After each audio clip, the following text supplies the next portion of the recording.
तो hello friends, कैसे हैं आप लोग। तो फ्रेंड, आज की वीडियो सीरीज से हम एक नए सब्जेक्ट को स्टार्ट कर रहे हैं जो कि आपके fourth semester BTech CSE and CSIT branch दोनों ब्रांच के लिए कॉमन सब्जेक्ट पढ़ना है, जिस सब्जेक्ट का नाम है कंप्यूटर ऑर्गेनाइजेशन एंड आर्किटेक्चर। ठीक है। और आज की वीडियो सीरीज के अंदर हम लोग पहले यूनिट को बहुत अच्छी तरीके से कवर अप करेंगे। पांचों यूनिट के सिलेबस आपके इंटरफेस पर नजर आ रहे हैं, आप इनको देख सकते हैं। और साथ ही साथ अगर आपने हमारे अलग अलग सब्जेक्ट के प्लेलिस्ट को एक्सेस नहीं किया है तो जरूर एक्सेस करिएगा। प्लेलिस्ट का जो सेक्शन है वो बना हुआ है हमारे चैनल पे, आप वहां पे क्लिक करेंगे तो आपको अलग अलग सब्जेक्ट के रिगार्डिंग प्लेलिस्ट देखने को मिल जाएगा। ठीक है। इस प्लेलिस्ट को भी अपना सपोर्ट और प्यार दिखाइए ताकि और भी बेहतर से बेहतरीन कंटेंट प्रोवाइड करने के लिए मुझे मोटिवेशन मिले। और आज हम लोग यूनिट नंबर 1 को कंप्लीट आज ही के वीडियो सीरीज के अंदर यानी इसी वीडियो सीरीज के अंदर हम डिस्कस करेंगे।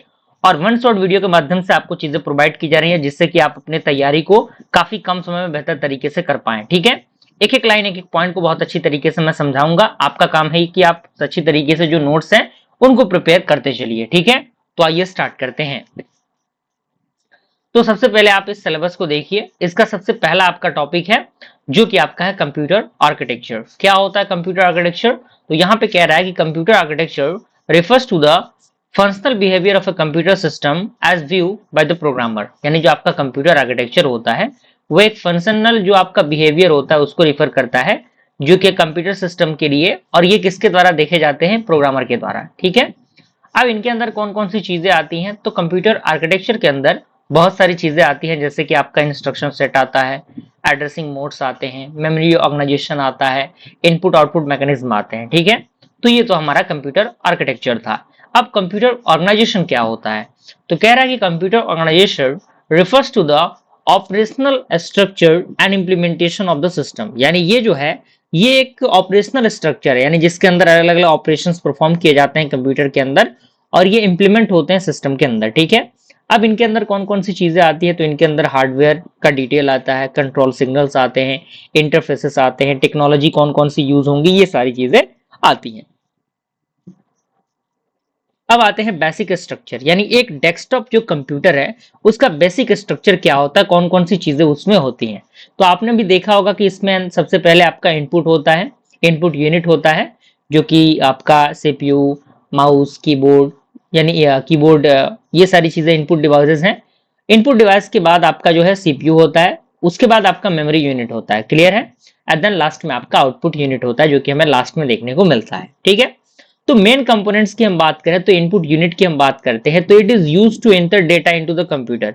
यानी इनका हम यूज करते हैं डेटा को एंटर करने के लिए कंप्यूटर के अंदर। जैसे एग्जांपल की बात करें, कीबोर्ड हो गया, माउस हो गया, स्कैनर आपने देखा होगा, है कि नहीं?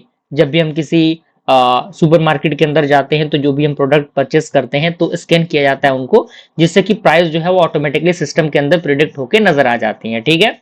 दूसरा हमारा आता है सेंट्रल प्रोसेसिंग यूनिट, सीपीयू। आपको पता है कि ब्रेन ऑफ कंप्यूटर क्या होता है? सीपीयू होता है। ठीक है। और ये परफॉर्म करता है किसको भाई? अर्थमेटिक ऑपरेशंस को, यानी जो भी प्लस माइनस मल्टीप्लाई डिवाइड जो भी चीजें हैं ये अर्थमेटिक ऑपरेशन को परफॉर्म करते हैं। लॉजिकल ऑपरेशंस भी इसके अंदर परफॉर्म होते हैं, प्रोग्राम का एग्जीक्यूशन भी इसके अंदर होता है।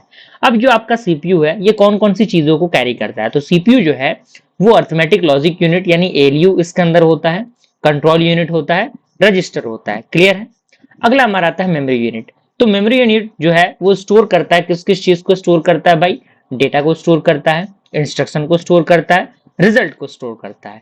अगर हम मेमोरी यूनिट की बात करें तो दो प्रकार के मेमोरी यूनिट होता है। पहला आपका होता है प्राइमरी मेमोरी, दूसरा होता है आपका सेकेंडरी मेमोरी। क्लियर है?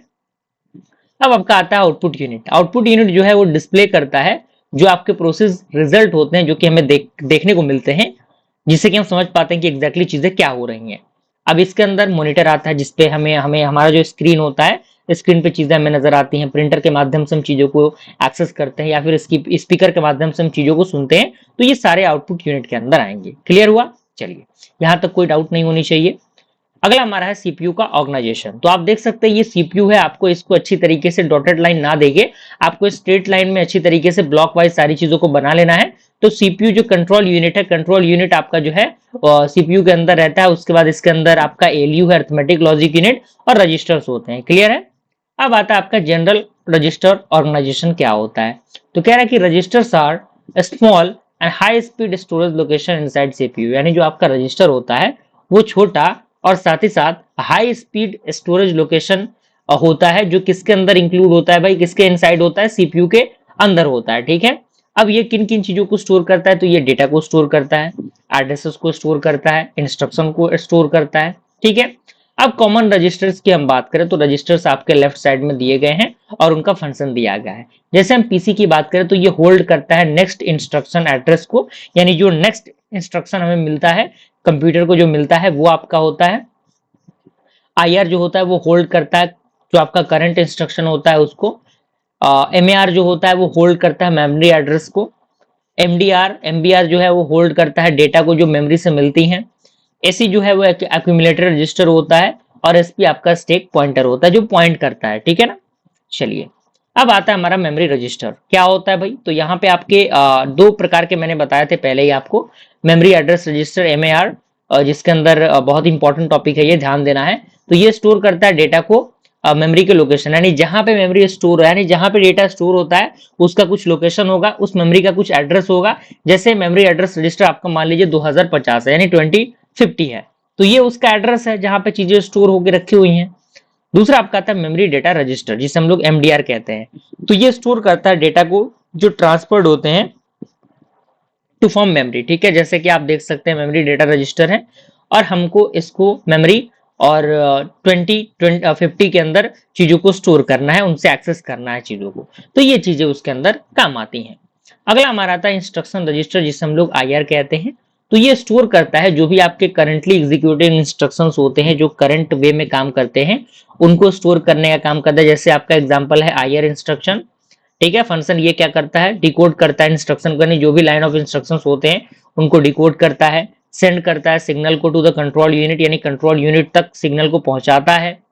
ठीक है, चलिए अगला हमारा आता है कंट्रोल वर्ड। क्या होता है भाई, तो कह रहा है control word is a binary word used to generate control signals, यानी कंट्रोल वर्ड जो है वो एक प्रकार का बाइनरी वर्ड है जिनका यूज किया जाता है जनरेट करने के लिए कंट्रोल सिग्नल्स को।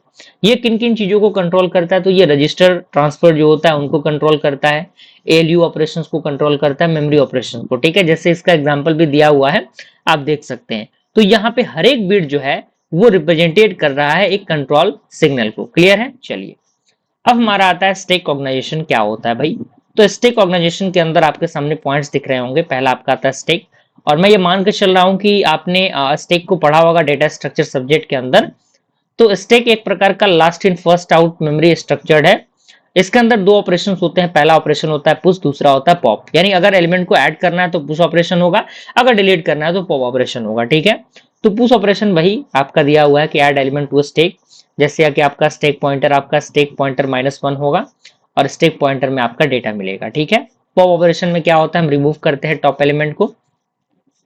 कहाँ कहाँ यूज होता है, तो फंक्शनल कॉन के अंदर हम स्टैक का यूज करते हैं, एक्सप्रेशन के इवोल्यूशन के अंदर इसका यूज करते हैं, और रिकर्सन जो टेक्निक होते हैं उनके अंदर भी हम स्टैक का यूज करते हैं। क्लियर है, अब आता है हमारा इंस्ट्रक्शन फॉर्मेट। कह रहा है कि instruction format defines arrangement of bits in instruction, यानी जो आपका इंस्ट्रक्शन फॉर्मेट है वो डिफाइन करता है जो भी आपके अरेंजमेंट होते हैं बिट्स के इंस्ट्रक्शन के अंदर उनको। जनरल फॉर्मेट की बात करें तो तीन चीजें इसके अंदर होती हैं, ओपी कोड होता है, एड्रेस होता है, मोड होता है। ठीक है, तो फील्ड की बात करें तो ओपी कोड आपका दिया है, ये स्पेसिफाई करता है ऑपरेशंस को, जैसे कि आपका add, subtract, move. Address field जो होता है वो कंटेन करता है ऑपरेंड के एड्रेसेस को। मोड फील्ड जो है वो स्पेसिफाई करता है एड्रेसिंग मोड को। क्लियर है, चलिए अगला हमारा आता है अर्थमेटिक लॉजिक यूनिट, जिससे हम लोग एलयू बोलते हैं। तो यहाँ पे जो एलयू है वो दो प्रकार की चीजों को परफॉर्म करता है, अर्थमेटिक ऑपरेशंस को और लॉजिकल ऑपरेशंस को। अर्थमेटिक ऑपरेशंस में आपके एडिशन, सब्सट्रैक्शन, मल्टीप्लिकेशन, डिवीजन आते हैं, और लॉजिकल ऑपरेशंस में आपके एंड, और, नॉट, एक्सॉर, ये सारे ऑपरेशंस आते हैं। ठीक है, चलिए अब आता है आपका इनपुट आउटपुट सिस्टम। कह रहा है कि input output means input output system, यानी हमने बताया कि आईओ का मतलब क्या होता है, इनपुट आउटपुट सिस्टम होता है, एंड ये यूज होता है कम्युनिकेशन के लिए between the computer and the external devices. ठीक है, अगर हम टाइप की बात करें इनपुट आउटपुट डिवाइस की, तो दो प्रकार की चीजें हैं यहाँ पे। पहला आपका इनपुट डिवाइस है, दूसरा आपका आउटपुट डिवाइस है। इनपुट डिवाइस में वही है, कीबोर्ड है, माउस है, आउटपुट में आपका प्रिंटर एंड मॉनिटर है। ठीक है, अब आता है कि आपका इनपुट आउटपुट इंटरफेस, तो ये एक ब्रिज की तरह काम करता है। किनके बीच का ब्रिज का ये काम करता है, ये सीपीयू और डिवाइस के बीच में एक ब्रिज का काम करता है, यानी दोनों को कनेक्ट करता है, और इसका फंक्शन है डेटा को ट्रांसफर करना, डिवाइस को कंट्रोल करना, सिंक्रोनाइजेशन करना। ठीक है, अब हमारा आता है बस स्ट्रक्चर। क्या होता है भाई बस स्ट्रक्चर? तो कह रहा है कि bus is a communication pathway use to transfer data, यानी बस बस जो है एक प्रकार का कम्युनिकेशन पाथवे है जिनका हम यूज करते हैं ट्रांसफर करने के लिए डेटा को। टाइप ऑफ बसेस की बात करें तो आपके पास डेटा बस होता है, एड्रेस बस होता है, कंट्रोल बस होता है।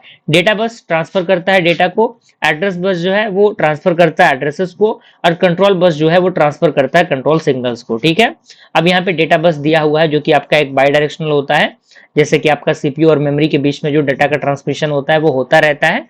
और एड्रेस बस जो होता है वो यूनिडायरेक्शनल होता है, यानी सीपीयू से मेमोरी तक ही चीजें जो है वो ट्रांसफर हो पाएंगी, अपोजिट डायरेक्शन यहाँ पे फुलफिल नहीं हो पाता। कंट्रोल बस जो है वो कैरी करता है रीड सिग्नल को, यानी सिग्नल को क्या कर सकता है वो रीड कर सकता है, राइट कर सकता है, और या फिर इंटरप्ट भी कर सकता है। अब हमारा आता है सीपीयू एंड मेमोरी कनेक्शन। तो यहाँ पे आप देख सकते हैं ऊपर में आपको सीपीयू दिख रहा होगा, मिडिल में आपका बस है, और यहाँ पे जो आपका बॉटम में जो है वो आपका मेमोरी है। ठीक है, तो ये चीजें आपस में कनेक्टिविटी पे काम करती हैं। सीपीयू जो है वो कम्युनिकेट करता है किसके साथ? मेमोरी के साथ, थ्रू द एड्रेस बस के द्वारा, डेटाबेस के द्वारा, और कंट्रोल बस के द्वारा। क्लियर है? चलिए, अब हमारा आता है प्रोग्राम काउंटर, जिसे हम लोग पीसी कहते हैं। तो प्रोग्राम काउंटर जो है वो स्टोर करता है एड्रेस ऑफ नेक्स्ट इंस्ट्रक्शन को, यानी जो भी आपके नेक्स्ट इंस्ट्रक्शंस होते हैं उनको क्या करता है? स्टोर करने का काम करता है। जैसे एग्जांपल दिया है, मान लीजिए प्रोग्राम काउंटर आपका 2050 दिया हुआ है, तो आफ्टर द एग्जीक्यूशन आपका जो प्रोग्राम काउंटर होगा प्रोग्राम काउंटर +1 हो जाएगा। ठीक है, अगला हमारा आता है रजिस्टर ट्रांसफर लैंग्वेज, आरटीएल जिसे हम लोग बोलते हैं। तो आरटीएल एक प्रकार का सिंबॉलिक लैंग्वेज होता है जिनका यूज किया जाता है डिस्क्राइब करने के लिए डेटा के ट्रांसफर को। ठीक है, यानी डेटा ट्रांसफर कैसे हो रहा है उनके लिए इसका यूज होता है। जैसे मान लीजिए डेटा आपका R1 R2 से जो है R1 में ट्रांसफर हो रहा है, यानी transfer the content of R2 into R1, यानी R2 का कंटेंट R1 में ट्रांसफर हो रहा है। रजिस्टर ट्रांसफर की बात करें तो ये ट्रांसफर करता है डेटा को बिटवीन द रजिस्टर, यानी रजिस्टर के बीच में, जैसे कि आप देख सकते हैं R1 R2 में डेटा का ट्रांसमिशन हो रहा है। बस ट्रांसफर की बात करें तो बस ट्रांसफर जो है वो डेटा अमॉन्ग रजिस्टर, यानी डेटा रजिस्टर के द्वारा, जैसे एग्जांपल दिया है बस आपका जो है R1 बस, और यहाँ पे बस जो है वो R2 बन गया है। ठीक है, तो ये चीजें हैं। अगला हमारा आता है मेमोरी ट्रांसफर। क्या होता है भाई मेमोरी ट्रांसफर? तो ये रीड ऑपरेशन करता है, जैसे डीआर आपका दिया है तो MAR है। ठीक है, memory address register.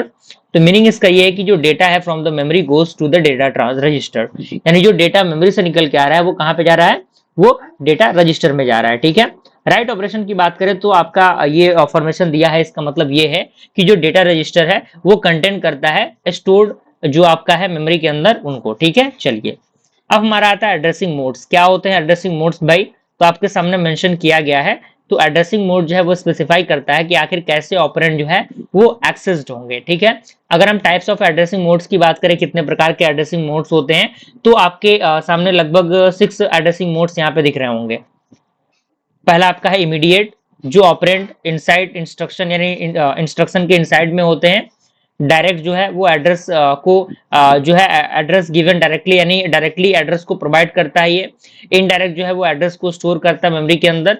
Register operand in register, register indirect, इसका मतलब ये कि जो रजिस्टर है वो कंटेन कर रहा है एड्रेस को। इंडेक्स्ड, यानी address plus index register. Clear है? चलिए, अब यहाँ पे अलग अलग यहाँ पे फॉर्मेशन एग्जांपल के साथ दिए गए हैं, जैसे कि आप यहाँ पे देख सकते हैं इमीडिएट एड्रेसिंग है, जैसे कि आपका मूव R1, यानी R1 को मूव किया गया तो ऑपरेंड इक्वल टू 25 हो गया। डायरेक्ट एड्रेसिंग मूव R1 2000, तो यहाँ पे डेटा जो है वो स्टोर हो रहा है एट द एड्रेस ऑफ 2000। ठीक है, इनडायरेक्ट एड्रेसिंग में आपका मूव R1 2000, तो मेमोरी लोकेशन जो कंटेंट कर रहा है एक्चुअल एड्रेसेस को। रजिस्टर्ड एड्रेसिंग, जैसे कि आपका ऐड है R1 R2, इसका मतलब क्या है कि R1 R2 आपस में क्या होगा? ऐड होगा। रजिस्टर इनडायरेक्ट एड्रेसिंग की बात करें, मूव R1 R2, यानी R2 जो है वो कंटेन करेगा केवल मेमोरी के एड्रेस को। ठीक है, इंडेक्स एड्रेसिंग की बात करें तो आपका एफिशिएंट एड्रेस किसके इक्वल होगा? एड्रेस प्लस इंडेक्स के इक्वल होगा। ये यूज होंगे एरे के अंदर। ठीक है, चलिए, अगला हमारा आता है इंस्ट्रक्शन साइकिल। तो यहाँ पे स्टेप दिए गए हैं जो कि परफॉर्म होंगे सीपीयू के द्वारा। पहला आपका है फेच करना इंस्ट्रक्शन को, यानी इंस्ट्रक्शन को देखना। दूसरा इंस्ट्रक्शन को डिकोड करना, तीसरा इंस्ट्रक्शन को एग्जीक्यूट करना, और लास्ट हमारा है स्टोर करना रिजल्ट को। ठीक है, फेच साइकिल की बात करें तो आपका पीसी है, मेमोरी एड्रेस रजिस्टर में, मेमोरी डेटा रजिस्टर में आपका मेमोरी है और उसके अंदर MAR आ गया, फिर इंस्ट्रक्शन रजिस्टर में MDR आ गया, फिर पीसी में आपका PC+1 हो गया, यानी प्रोग्राम काउंटर। ठीक है, एडवांटेज क्या है रजिस्टर का? तो फास्ट एक्सेस करता है ये, हाई स्पीड एग्जीक्यूशन होता है, और इंप्रूव करता है सीपीयू के परफॉर्मेंस को। ठीक है, चलिए, अब हमारा आता है difference between the organisation and the architecture, यानी कंप्यूटर आर्किटेक्चर एंड ऑर्गेनाइजेशन के बीच का डिफरेंस क्या है।